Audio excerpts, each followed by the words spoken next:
우리가 복음서에 보면 예수님이 이 땅에 오셔서 행하신 일에 대해서 기록이 되어 있습니다.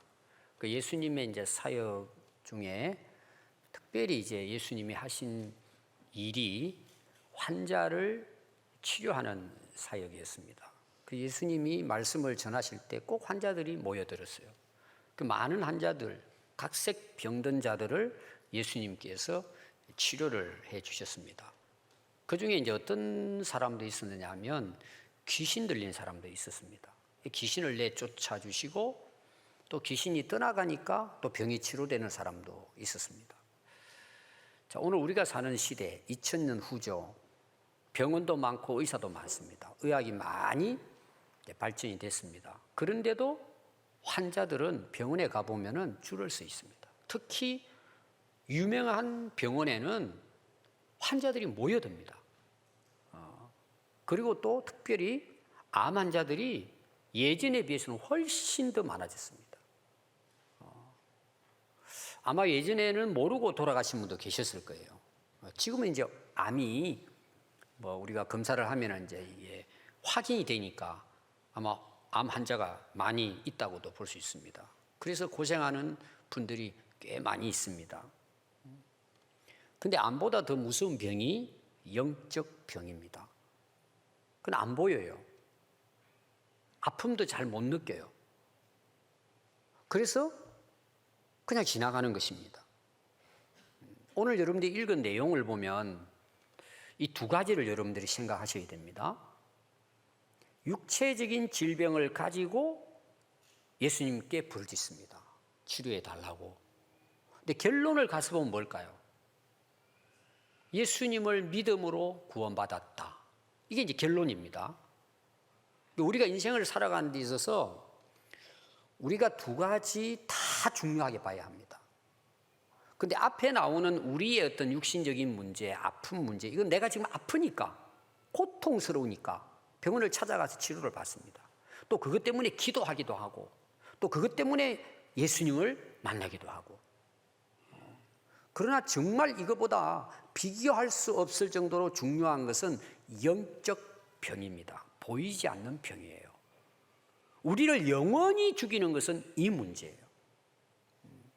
자, 오늘 예수님의 그 말씀의 시작은 예수님이 예루살렘으로 지금 향해 가십니다. 갈릴리에서 예루살렘이에요. 그럼 여러분들이 그 유대 지역을 지도로 보면 딱 3등분으로 나눠져 있습니다. 제일 윗부분 갈릴리 호수가 있는 부분이 갈릴리 지역입니다. 그리고 아래 예루살렘이 있는 곳, 사해가 그 아래에 있어요. 그 아래쪽이 유대 지역입니다. 그럼 가운데 있는 지역은 어떤 지역일까요? 사마리아 지역이에요. 그리고 왼쪽에는 서쪽에는 지중해가 있고 동쪽에는 요단강이 흐릅니다. 그 안을 가리켜서 우리가 팔레스틴이라고 이야기합니다. 오늘의 이스라엘이죠. 그럼 그 당시 유대인들은 사마리아 사람들을 이방인 취급했어요. 아주 불경건한. 그래서 상종을 안 하는 거예요. 그래서 갈릴리 호수로 이제 만약에 구경을 간다고 생각합시다. 그 당시는 거의 말 타고 간다든지 걸어가죠. 그러면은 직선 코스로 가면요, 사마리아를 지나면은 금방 가요. 근데 예루살렘에서 갈릴리로 간다든지 갈릴리에서 예루살렘에 예배드리러 온다면은 이들이 요단강을 건너요. 동쪽으로 가가지고 그리고는 요단강을 건너고 위로 올라가는 거예요. 그리고 또 요단강을 건너서 갈릴리 가기도 하고 예루살렘 가는 거예요. 그런데 오늘 예수님은 어디로 가시느냐 하면 사마리아와 갈릴리 사이 길로 내려오셨다는 거예요. 예루살렘을 가기 위해서. 이게 오늘 이제 기록이 이겁니다. 그럼 왜 예수님이 유대인들은 싫어하고 멀리하는 이 사마리아 지역을 거쳐가지고 오셨을까? 이 빠른 길이니까 오셨을까요? 목적이 있단 말이에요. 어디를 가기 위해 오셨을까요? 한 마을이에요. 한 마을. 그 사이에 있는 한 마을이에요. 그 한 마을에 누가 있을까요? 나병 환자들이 살고 있는 거예요. 그래서 오늘 12절에 보면은 한 마을에 들어가십니다.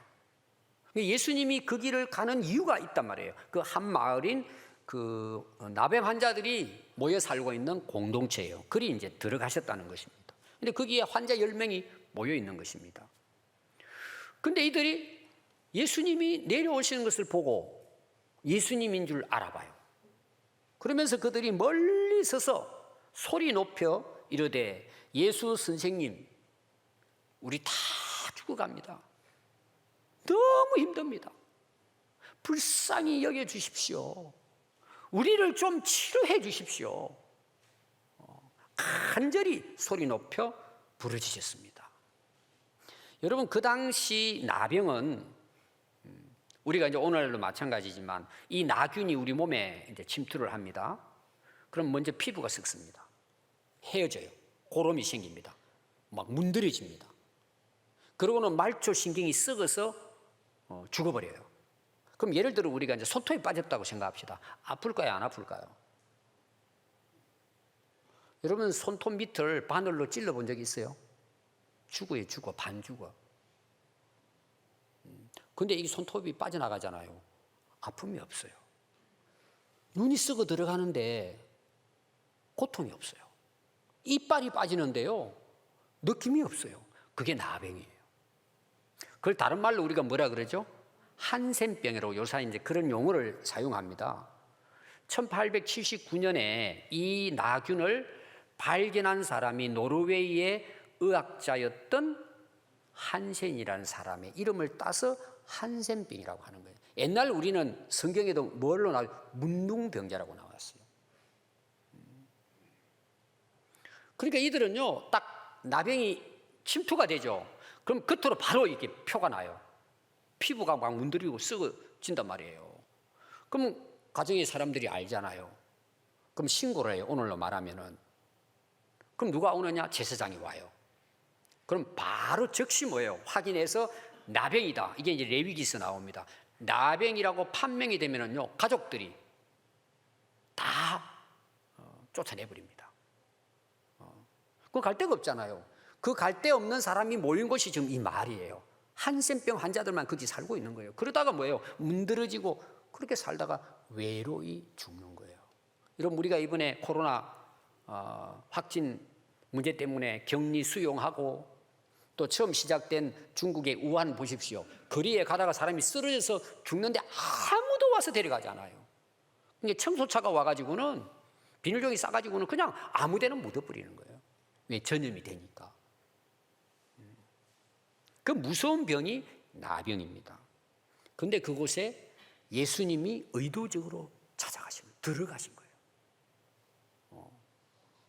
찾아가셔서 그들을 만나 주셨다, 이런 내용입니다. 여러분, 하나님의 은혜와 사랑이 뭘까요? 우리를 찾아오신 거예요. 인간의 몸을 입으시고 이 땅에 인간의 몸으로 오신 거예요. 그분이 그의 아들 예수 그리스도이십니다. 왜 찾아오셨을까요? 우리를 만나기 위해서 오신 거예요. 왜 오셨을까요? 왜 우리를 만나기를 원하실까요? 우리를 죽음에서 영원히 살리기 위해 오신 거예요. 그래서 요한복음 10장 10절에 보면 내가 온 것은, 예수님이 분명하게 목적을 이야기하죠. 내가 온 것은 양으로 생명을 얻게 하기 위한 거예요. 양이 어떤 양이에요? 길 잃은 양이에요. 길을 모르고 헤매는 양 같은 우리 죄인들을 구원하기 위해 오셨다는 것입니다. 요한복음 12장 47절에도 내가 온 것은 세상을 심판하려 하심이 아니요 세상을 구원하려 함이로라. 예수님 목적은 분명해요. 죄인을 구원하기 위해서 오신 것입니다. 자, 여러분, 이 내용 중에 중요한 것은, 자, 여기는 나병 환자예요. 여러분들 만약에 사람 만나러 가고 놀러 간다면 어떤 사람을 만나러 가요? 나하고 친한 사람이잖아요. 더 우리가 딱 열어놓고 이야기하면 돈도 많고 내가 가면 좀 얻어먹을 것도 있고, 어떤 경우는 나를 인정해주고 사랑해주고 아주 친한 사람들을 여러분 찾아가서 같이 놀기를 원하잖아요. 여행 다니기도 원하고. 누가 여러분 병원에 중환자 죽어가는 친구를 한 번 갔다 오지 누가 찾아요, 사실. 이 나병 환자들은 완전히 세상으로부터, 가족으로부터 버림받은 사람들이에요. 예수님 왜 그곳에 가시겠어요? 그들을 살리기 위해 가신 거예요. 그래서 로마서 5장 8절에 보면 우리가 아직 죄인 되었을 때 예수님이 우리 죄를 대신해서 십자가에 못 박혀 돌아가셨다는 거예요. 그게 하나님이 우리를 사랑하신다는 증거라고 말씀하고 있어요. 여러분들이 하나님의 은혜가 뭘까? 내가 죄인인데, 내가 연약한데. 그래서 로마서 5장 8절에는 그 아래 보면은 하나님과 원수된 우리인데 찾아오셨다는 거예요. 우리가 꼭 기억해야 될 것은 내가 다른 사람보다 좀 낫고 잘났고 어떤 경우에는 내가 쓸만하니까 하나님이 나를 택했다. 그게 유대인들의 착각이거든요. 우리는 다른 이방인보다 우리는 더 깨끗하고 하나님 말씀을 가진 사람이야. 우리는 특별한 선택을 받은 사람이야. 여러분, 그런 사람 한 사람도 없어요. 우리는 모두 다 죄인 되었을 때 찾아오신 거예요. 왜 우리를 죄에서 구원하기 위해? 근데 여러분, 구원받는 사람들은요, 특징이 있어요. 내가 죄인인 걸 알아요. 깨달아요. 그리고 회개를 해요. 그래서 예수 믿고 구원을 받는 거예요. 교회를 나와도 내가 뭔 죄를 지었나 이거죠. 뭐 남의 거 좀 훔치고 이런 거지. 내가 뭐 특별히 뭐 죄인이냐. 여러분, 자기가 죄인인 걸 모르면 절대 회개가 안 돼요. 할 수가 없어요, 여러분. 그리고 예수님을 진짜 나의 구주로 믿을 수가 없어요, 여러분. 그냥 예수로 믿는 거예요, 그냥 교회 다니는 거예요. 오늘 여러분 이 부분을 잘 생각해야 뒤에 나오는 말씀들이 여러분들이 진짜 깨달아지고 은혜가 되는 거예요. 내가 죄인 되었을 때 나를 죄에서 구원하기 위해서 오신 거예요. 근데 내가 죄인이 아니라 그러는데 여러분, 예수님 오셔야 나하고 아무 상관없잖아요. 그래서 사람들이 예수님을 안 믿는 거예요. 그럼 예수님 만난 환자들이 어떻게 해요? 지금 자기들은 죽어가고 있잖아요. 막 살이 막 문드러지고 막 곰팡이가 피고 막 발도 썩어 들어가고, 그러고는 또 집에서 쫓겨나서 정말 가고 싶은데 사랑하는 자식들도 있고 부모들도 있는데 친구들 가지 못하고 거기서 그냥 환자들만 모여가지고 지금 한 사람 죽고 아침에 일어나면 몇 사람 쓰러 죽어 있고, 이런 지금 죽음에 진짜 사망의 엄침한 골짜기에 이들을 살아가고 있는 거예요. 근데 예수님이 오신 거예요. 예수님이 의도적으로 오신 거예요. 이들을 구하기 위해서. 오늘도 여러분 마찬가지예요. 예수님 누구 찾아오실까요? 죄인을 찾아오시는 거예요. 의도적으로 찾아오시는 우리를. 여러분, 그게 하나님의 사랑이고 은혜예요. 그게 은혜라니까요. 그걸 아는 것이. 그래서 소리 높여 외치는 거예요. 예수님, 우리를 불쌍히 여겨주십시오. 지금은 뭐 단순하게 몇 구절 기록했지만 여러분 얼마나 간절했을까요? 한번 생각해 보십시오. 여러분, 아무도 찾아오지 않는데, 부모도 형제도 찾아오지 않는데 예수님 그것이 오신 거예요. 그들에게는요, 예수님이 마지막 희망이에요. 그들이 예수님을 알고 계셨단 말이에요. 소문으로. 오시는 거 보고 딱 멀리서 보고 알았잖아요. 이때다 그러고는 막 부르짖고, 예수님, 우리를 불쌍히 여겨주십시오. 우리 좀 살려주십시오.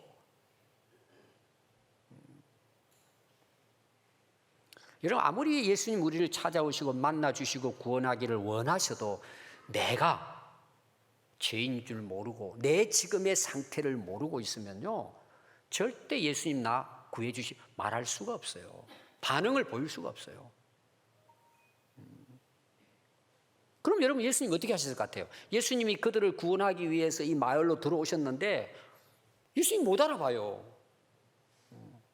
알지도 못해요. 그럼 예수님 어떻게 하실 것 같아요? 지나가시겠죠. 여러분 꼭 기억해야 됩니다. 우리를 구원하러 오시지만 내가 죄인인 걸 깨닫지 못하고 그 예수님을 믿지 않으면 우리는 구원받을 수 없어요.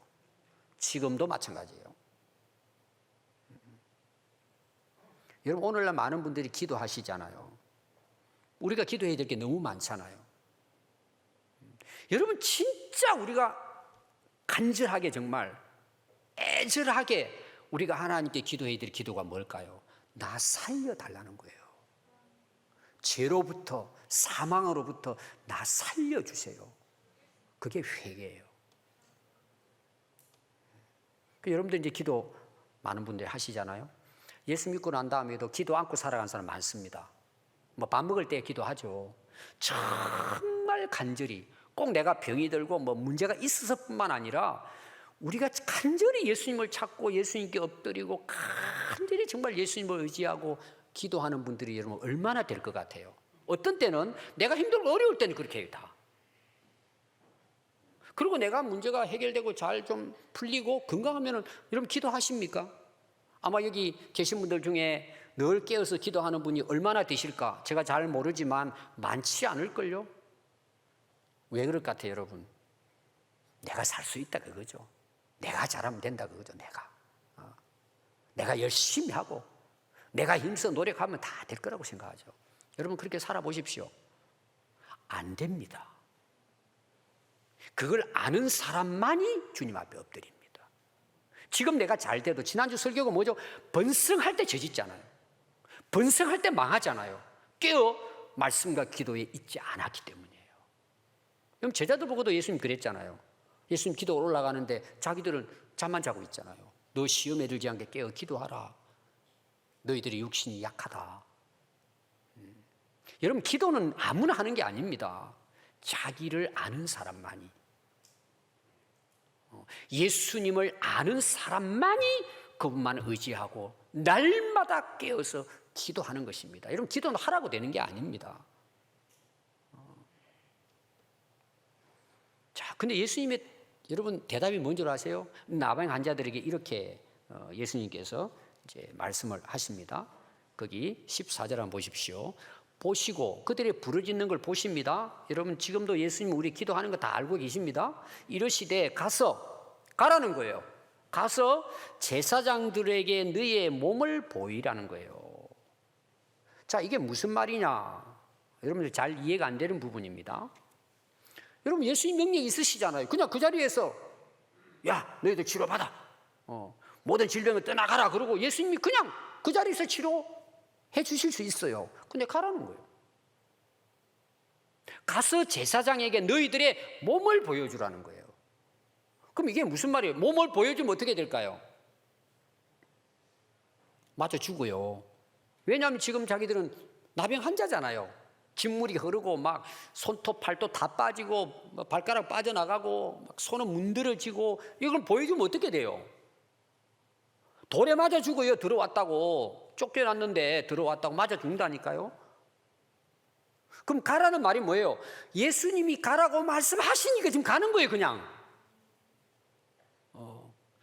그리고 제사장이 가는 이유는 뭐냐 하면 레위기에서 보면은 그들이 발병이 났을 때 쫓겨나기 전에도 제사장이 이거는 문둥병자에 그러면 쫓겨나는 거예요. 그리고 그것이 회복이 돼가지고 깨끗해졌잖아요. 그럼 누가 그거를 검진하고 확인하느냐? 제사장이 하는 거예요. 의사 역할을 했습니다. 그 제사장이 보고는 야, 너 한 일주일 정도 더 기다려보자. 이런 이제 과정이 있습니다. 정결 의식이 있어요. 그러고 보니까 진짜 다 나간 거예요. 여러분들 아마 코로나19 바이러스 걸려가지고 여러분 격리 수용 초창기 뭐 2주도 하고 이렇게 오래 했잖아요. 병원에 입원하기도 하고. 그리고 이제 끝나면은 또 확인하고 해가 괜찮다 그러면 풀어주잖아요. 똑같은 일이 일어났습니다. 제사장에 가서 보이라는 거예요. 근데 이들이 갔어요, 안 갔어요? 갔다는 거예요. 이게 뭔 줄 아세요? 믿음이라는 거예요, 그것이. 자, 그들이 막 부르짖잖아요. 불쌍히 여겨달라고. 근데 예수님이 가라는 거예요. 믿음으로 간 거예요. 제사장에게 간 거예요, 지금. 보여주려고. 가는 도중에 깨끗하게 치료가 되었다는 거예요.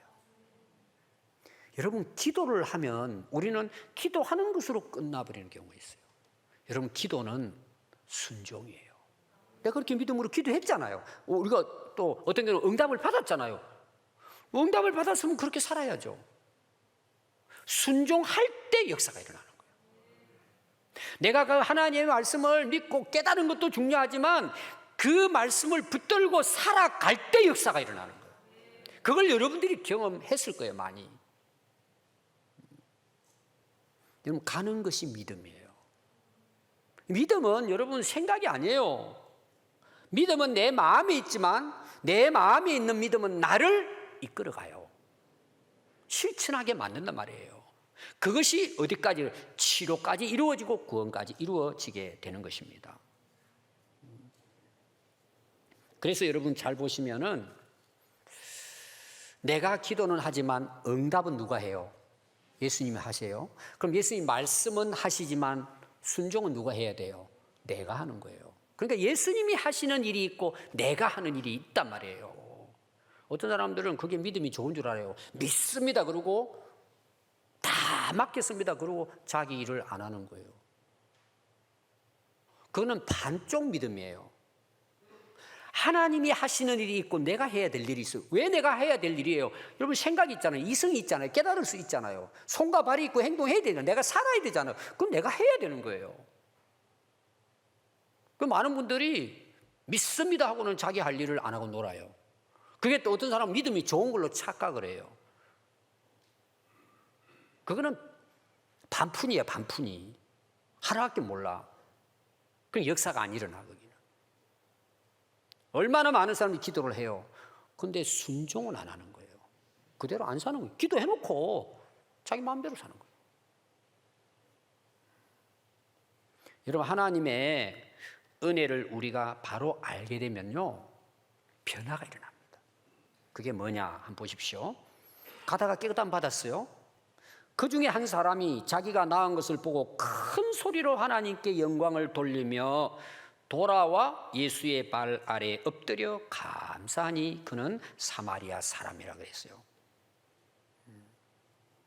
자, 치료받은 거 굉장히 중요합니다. 하나님 은혜죠. 근데 이 한 사람은요 가다가 몸이 한순간에 이게 치료가 된 거예요. 한번 여러분 상상해 보세요. 손가락이 없는 사람이 예를 들어 다 썩어 문드러지는데 손가락이 살아나가지고는 손톱이 생도해가지고 이게 그냥 진짜 영화를 보는 것처럼 한순간에 몸에 변화가 일어난 거예요. 본인이 알잖아요. 보니까 본 거예요. 손에 막 그냥 옛날에는 막 물집이 막 가득했는데 손이 깔끔하게 이쁘게 옛날 손으로 돌아온 거예요. 이걸 본 거예요. 제가 봤을 때는 서로 봤을 거예요. 서로 막 너무 놀라면 서로 봤을 거예요. 그런데 이 한 사람은 그거를 보고 어떻게 했다고요? 큰 소리로 하나님께 영광을 돌린 거예요. 여러분 얼마나 기뻤을까요? 막 기뻐 뛰면서 하나님께 찬양했을 거예요. 하나님 감사합니다. 하나님은 살아계십니다. 하나님은 전능하십니다. 하고 오늘 말하면 예배 하나님께 높여드렸습니다. 찬양했습니다. 여러분 우리가 은혜 받은 사람들의 특징이 하나 있어요. 예배 잘 드립니다. 근데 이 은혜를 잊어버리잖아요. 예배하고 멀어집니다. 또 어떤 경우는 예배당에는 나와요. 찬송 안 불러요. 또 우리가 손뼉치고 뭐 손 들고 부르자 그러면요. 어떻게 그렇게 해요? 체면이 있지. 그래서 처음 와가지고요. 손 들고 막 일어나 찬양 부르고 저 사람들 이상해졌네. 이상하게 보여요. 근데 자기가 은혜 받고 성령 충만해면요. 안 시켜도 해요. 여러분 예배가 달라 여러분. 여러분 말씀 들으면서 어떤 분들은 아멘 하는데 그 소수예요. 와 저렇게까지 해야 되냐? 그거는 은혜 안 받아본 사람들의 이야기예요. 여러분들 중국 한번 갔다 와야 돼요. 제가 한마디 설교하면은 아멘이야 다. 김일성이한테 김정일이 앞에 그냥 김정은이 앞에 박수 치듯이 그냥 한마디 하면 아멘, 한마디 하면 아멘. 갔다 오신 분들 아시죠? 여러분 그게 믿음이라니까요. 하나님을 찬양하는데 여러분 부끄러운 게 뭐가 있어요? 체면이 뭐가 있어요? 문화? 여러분들 저 아프리카 동남아 가보세요. 일어나 춤을 춥니다. 찬양하면서. 우리 문화는 좀 안 맞죠. 문화적인 차이도 있을 거예요. 여러분 중요하게 제가 이야기 드리려고 하는 것은요. 그 하나님의 은혜를 깨닫게 되면 찬양이 된다는 거예요. 나오는 거예요. 그거는. 그게 진짜 찬양이에요. 물론 우리 성가대원들 찬양대원들이 준비하고 기도하면서 찬양하는 것도 귀한 거지만은 은혜 받은 사람이 찬양하는 거하고 다르단 말이에요. 소리 질러가며 찬양한단 말이에요. 제가 학교 다닐 때는 그때는 뭐 악기가 어디 있어요? 하나님 주신 악기로 찬양했어요. 그 악기가 뭐예요? 손뼉이에요. 저는요 손가락 마디마디마다 전부 다 물집 생겼어요. 이건 여러분들에게 자랑할 수 있는 예수의 흔적이에요. 손바닥 가지고 양이 안 차니까요, 마룻바닥을 내리쳤어요. 어떨 땐 주먹으로 치고 손바닥 치고 다 문드러지고 피가 나고 그랬어요.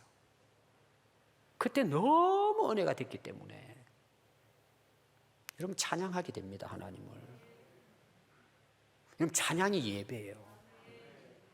저는 이런 은혜가 여러분들에게 있기를 바라요. 보고 봤으니까, 경험했으니까. 그럼 두 번째가 뭔 줄 아세요? 예수님 앞에 와서 무릎을 꿇고 엎드렸습니다. 이 바짝 엎드렸다는 내용이, 이 엎드렸다는 의미는 뭐냐면요, 자, 어디에 엎드렸죠? 예수님의 발 아래 엎드렸어요. 예수님이 서 계신다고 봅시다.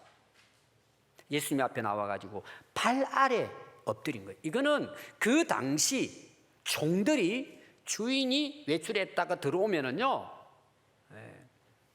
그 물을 떠놓고 그 대야에다가 그 주인의 발을 깨끗하게 씻기고 수건으로 닦아가지고 그 앞에 엎드립니다. 이렇게.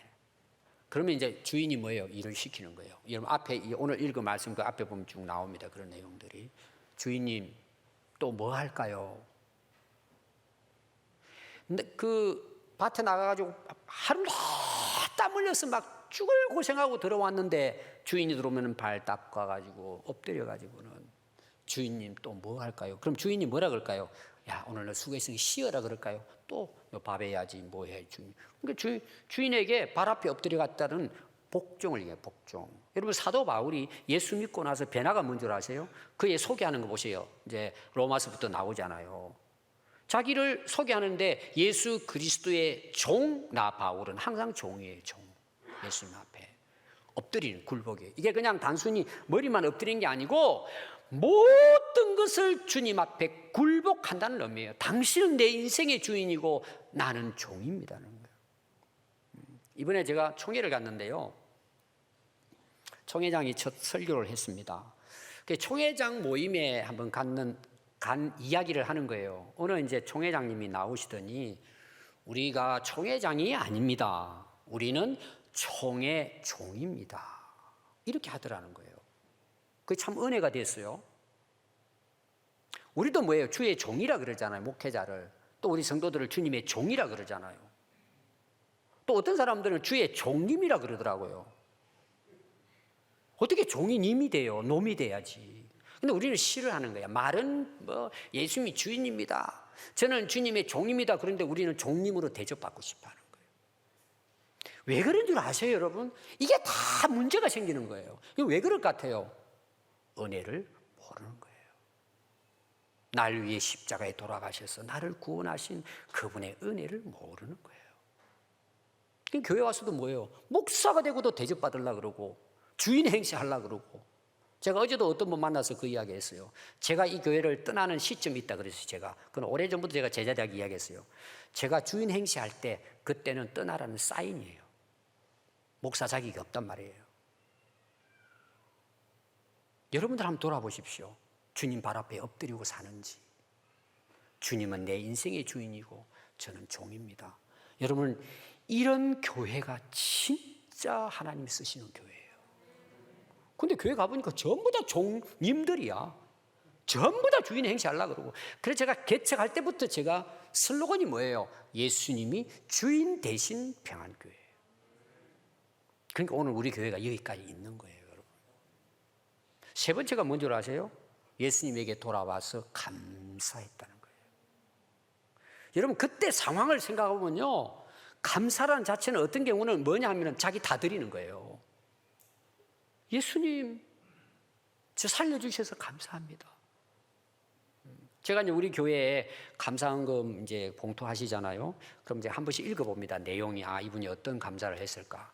요 사이는 이제 감사 봉투에 뭐 거의 감사헌금이 이렇게 돼 있고 하니까 안 쓰고 그냥 이름만 써서 내는 분도 있고. 근데 여러 가지 그 감사 내용이 나와요. 한 주간에 탈 없이 하나님 잘 지내주신 거 감사합니다. 또 어떤 사람은 운전 안전하게 해서 하나님 그냥 사고 없이 안전하게 또 한 주간 보냈습니다. 여러 가지 이제 그 감사 그 내용이 나와요. 근데 어떤 분은 딱 한마디 써요. 뭘 것 같아요? 무슨 감사할 것 같아요? 범사 감사예요. 따라해 볼까요? 범사 감사. 여러분, 이거 사람들 잘 모릅니다. 은혜를 깨달으면 바울이 왜 이 말을 했는지를 알게 돼요. 좋은 일이 있든 나쁜 일은 전부가 감사의 제목이에요.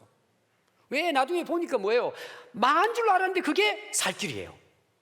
죽음의 길인 줄 알았는데 나중에 가보니까 그게 살 길이라니까요. 그러니까 합력하여 선을 이루시는 하나님의 역사를 받아들이는 거예요. 범사가 감사한 거예요. 이래도 감사 저래도 감사. 그냥 감사하는 거예요. 왜? 나를 구원해 주셨으니까. 여러분 감사하게 되면요 신앙이 달라집니다. 여러분 인생이 달라집니다. 근데 보십시오, 교회 와가지고요 자기 마음이 좀 안 난다 승질내요.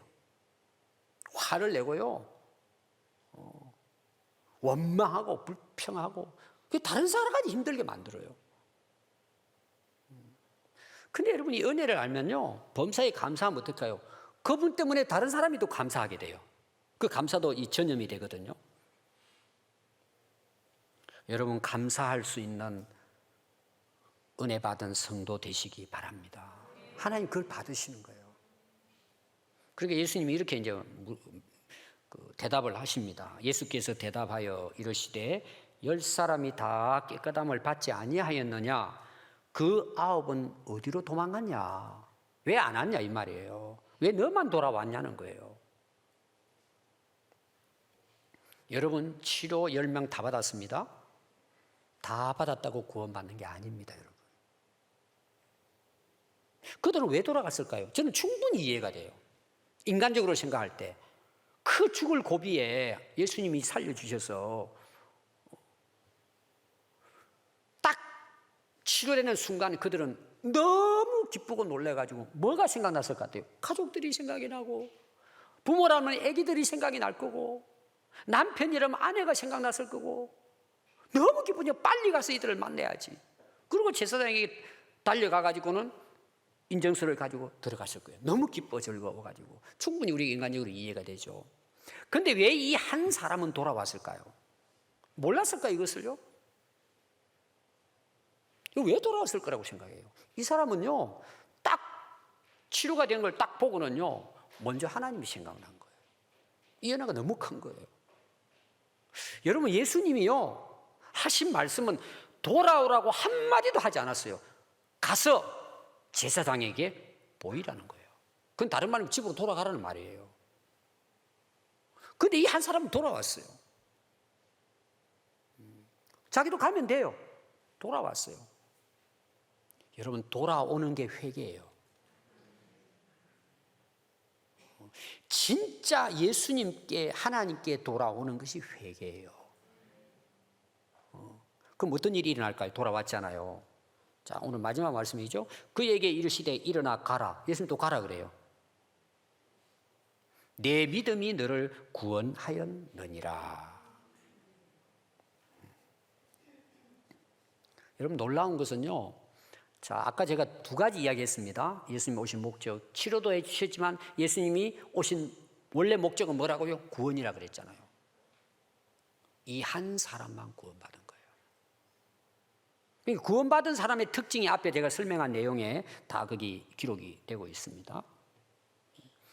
저는 이 말씀을 보면서요, 예수님께서도 마지막 떠나시면서 마지막 때가 됐을 때에 믿는 자를 많이 보겠다 그랬어요? 보기 힘들다 그랬어요? 보기 힘들어요. 앞으로 시대 가면 갈수록 더 할 거예요. 10명 중에 1명 돌아왔어요. 여러분 이게 깊이 생각해야 돼요. 교회 부흥돼야죠. 그래서 예수님이 바라시는 건 뭘 같아요? 회개하고 돌아오는 사람이에요. 그 믿음을 통해서 뭐예요? 그 믿음이 나오는 게 뭐예요? 하나님의 은혜를 알고 찬양하고 범사에 감사하고 그 은혜를 아는 사람의 그 믿음을 가진 사람의 이 모습이라고 그 은혜를 아는 사람. 그러니까 예수님이 뭐라 그래요? 네 믿음이 너를 구원하였다는 거예요. 그 믿음을 보신 거예요. 그 믿음을 가진 자가 10명 중에 1명밖에 없다는 거예요. 오늘 우리에게 주는 교훈일지도 몰라요. 10분의 1밖에 구원받지 않는다 이런 이야기는 아니지만 구원받을 사람은 결코 많지 않아요. 여러분. 왜 그런지가 오늘 말씀의 결론이에요. 나병 환자의 특징이 뭐예요? 피부가 썩어 들어갈 뿐만 아니라 말초 신경이 썩어버려 가지고 감각을 잃어버리는 거예요. 감각을. 아픈데 아픔을 못 느끼는 거예요. 그러니까 그 나균이라는 것이 우리 몸에 들어오면은요, 피부가 썩어 들어가면서 말초 신경을 갉아먹어 버려요. 그러니까 이게 손을 대해도 이게 다 있는지, 불에 집었는데도 뜨겁지가 않아요. 여러분, 우리가 불에 들어가는데 손이 뜨겁잖아요. 그거는 신경이 살아있기 때문에 그래요. 근데 신경이 죽으면 어때요? 타도 보고 있어요. 안 아프니까. 그게 우리 뇌나든지 내장 속에 들어가면은요, 아픔도 모르고 그냥 돌아가는 거예요. 요사이 암 환자가 많아지지만 상당히 많은 사람들이 초기에 이제 발견해가지고는 치료해가지고 완치되는 사람이 지금은 굉장히 많습니다. 그래서 어떤 그 암이라도 빨리 조기에 발견하게 되면 거의 대부분 치료받습니다. 근데 이 암보다 더 무서운 병이 있다면 나병입니다. 나병. 나의 죄 때문이라는 거예요. 나병에 걸린 환자들 지금 많습니다. 이거 눈에 안 보여요. 영적인 질병이에요. 그리고 내가 내 자신에 갇혀 있는 거예요. 내 인생의 문제는 뭐냐? 내 자신에게 있는 거예요. 사람들이 이걸 몰라요. 남이 알려줘도 몰라요. 인정하질 않아요. 모르는 거예요. 그러니까 나병 환자보다 더 무서운 병이에요. 노래도 있잖아. 내가 나를 모르는 거예요. 성경적으로 말하면 내가 죄인인 걸 모르는 거예요. 내가 뭘 지금 잘못하고 있는지를 모르는 거예요. 그러니까 어떻게 회개가 돼요, 여러분? 그래서 자기에게 집착하는 거예요. 그래서 자기 육체적인 욕망에 빠져 사는 거예요. 세상의 쾌락에 빠져 살고. 여러분, 술 취한 사람들이 있죠. 자, 술 취하면 여러분 어떤 일이 일어날까요? 자기를 몰라요. 그 중에 부끄러움을 몰라요. 아무 데 다니면서 소변 보고 그냥 올도홀랑 벗고 다녀도 부끄러운 줄 몰라요. 왜? 취해버렸기 때문에. 자기가 자기에게 취해버리면요, 그거 치료하기가 어려워요. 가장 무서운 질병은 자기 영적 병, 자기 죄예요. 나 병이 문제예요. 지난주 제가 설교했잖아요. 이 시대가 어느 시대라고요? 나 중심 시대예요. 그것도 심각하기까지. 죄라는 게 없어요. 내가 좋으면 다 좋은 거예요. 여러분, 사단 마귀는 어떻게 할까요? 아담 하와를 유혹할 때부터 뭐예요? 네가 하나님처럼 된다는 거예요. 어떻게 이런 피조물이 하나님 될 수 있습니까? 그러니까 뭐예요? 스스로 멸망의 길로 가는 것입니다. 그래서 사단 마귀 목적이 뭔지 아세요? 죽이고 멸망시키고 결국 뭐예요? 인생 완전히 파괴하고 지옥불에 던져 넣는 것이 사단 마귀의 유혹이에요. 그래서 사람들은 거기 빠져 살아가는 거예요. 오늘 많은 사람들이 그 증상이 자기 삶 속에 나타나는데도 몰라요. 암은 증상이 나타나면 빨리 가서 병원에 치료받잖아요.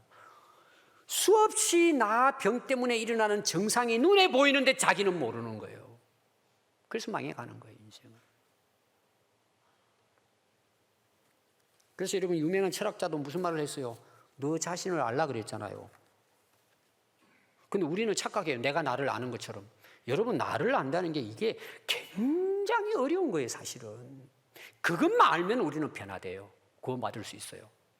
모르기 때문에 예수 안 믿는 거잖아요. 여러분들 전도해 보세요. 콘크리트 벽에다가 이야기하는 것 같아요. 그래서 여러분, 전도는요, 영적 전쟁입니다. 그냥 가서 복음 전한다고 하면 되는 게 아니에요. 기도하고 성령 충만해서 그 영적 세계를 뚫고 들어가야 돼요. 여러분, 설교도 마찬가지예요, 여러분. 그래서 여러분, 영혼에 감각이 없으니까 뭐예요? 하나님에 대해서 관심 없어요. 예수님에 대해서 관심도 없고 하나님 말씀에 대해서 관심도 없어요. 들을 생각도 안 해요. 들어도 깨닫지 못해요. 기도 안 하죠. 죄가 뭔지, 영생이 뭔지, 죽고 난 다음에 천국이 있는지 없는지 관심 없어요. 왜? 나 병에 걸리면 나만 잘 되면 되는 거예요. 그래서 결국은 뭐예요? 하나님과 관계가 깨져 있죠. 예수님과 관계가 깨져 있죠. 죽는 거죠. 그래서 여러분, 지난주 제가 설교가 뭐예요? 육신은 영혼이 떠나면 흙으로 돌아가요. 근데 사람들은 육신 것만 바라보고 살아가는 거예요. 그게 전부인 양 생각하고. 로마서 1장 20절에 보면 하나님께서 통해서 하신 말씀이에요. 창세로부터 눈에 보이는 하나님이 만드신 우주 만물에 그 영원하신 하나님의 능력과 신성이 드러나 있대요. 자연 만물만 봐도. 그래서 그 만드신 만물에 분명히 하나님이 자기를 보여주셨대요. 이게 이제 일반 계시라고 합니다. 그래서 하나님 심판대 앞에 서요. 세 부류가 나와요. 불신자들, 우상숭배하는 사람들, 유대인들. 그래서 예수 교회 다니는 사람들이에요. 우리를 오늘 말하면 아무도 핑계할 수 없어요. 어떤 사람들은 뭐 예수님 안전했고 말씀도 모르는데 예수 어떻게 믿어? 그 사람들은 뭐가 자연히 하나의 심판의 근거가 되는 거예요. 또 자기 안에 하나님이 심겨둔 양심의 법이 근거가 된다 그랬어요. 그러니까 하나님 앞에 딱 서면요, 아무도 하나님 앞에는 핑계할 수 없다는 거예요. 오늘 여러분 이 말씀을 듣는 여러분 하나님 앞에 섰을 때 한 사람도 핑계 못 하겠죠. 이미 교회 다니면서 복음을 들었잖아요. 오늘 설교 들었잖아요. 그런데도 나 병에 빠져가지고 뭐 내가 제일이야, 뭐 꼭 예수 믿어야 구원받나, 나 혼자 잘 살면 되지. 여러분 다 그 앞에 가서 여러분들이 다 입으로 짓고 한다 그랬어요. 핑계할 수가 없어요. 쫙 하나님께서 비디오 카메라 찍어가지고 다 보여주는 것처럼 우리는 100% 손들어요. 핑계할 수 없어. 하나님 심판은. 오늘 살아있는 것은 하나님이 주신 기회예요. 이런 포도나무 가지가 포도나무에서 잘려져 나가면 어떻게 돼요? 말라 죽어요. 우리는 예수님 떠나면 죽어요. 예수님 관계가 깨지면 인생 끝나는 거예요, 여러분. 우리 몸 안에는 피가 그 시내가 2개 흐른다 그랬어요. 개정병원, 또 우리 거기 개정간호대학 이사장. 여러분 그 의료원에 가면은 2층인가 3층에 건강검진센터에 그분의 그 호가 있습니다. 제가 이제 간호대학에 한 25년 가까이 첩을 설교하러 다니고 이제 코로나 때문에 못 다녔는데 아마 또 가을에 시작이 될 겁니다. 그 이사장님이 한 이야기가 아주 유명한 말이 있어요. 우리 몸 안에는 2가지 천 흐른다, 물이 흐른다는 거예요. 하나가 피고 하나는 예수님의 피라는 거예요. 영적인 피가 흐른다는 거예요.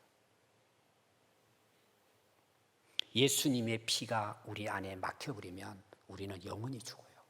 우리 안에 예수님 피가 흘러야 돼요.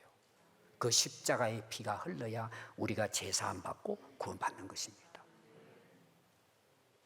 그래서 우리 인생의 답은요, 지금 모든 인생의 답은 예수님이에요. 예수님 만나면 답이 되는 거예요, 그것이.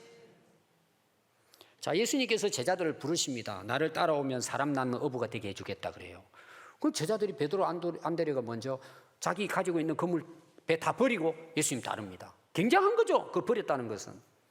근데 마태복음 16장에 가보면은 예수님이 십자가에 돌아가실 것을 예고하시는데 베드로가 앞장서가 안 됩니다. 우리가 지금까지 이거 생각하고 예수님 따랐는데 예수님 돌아가시면 우리가 어떻게 됩니까?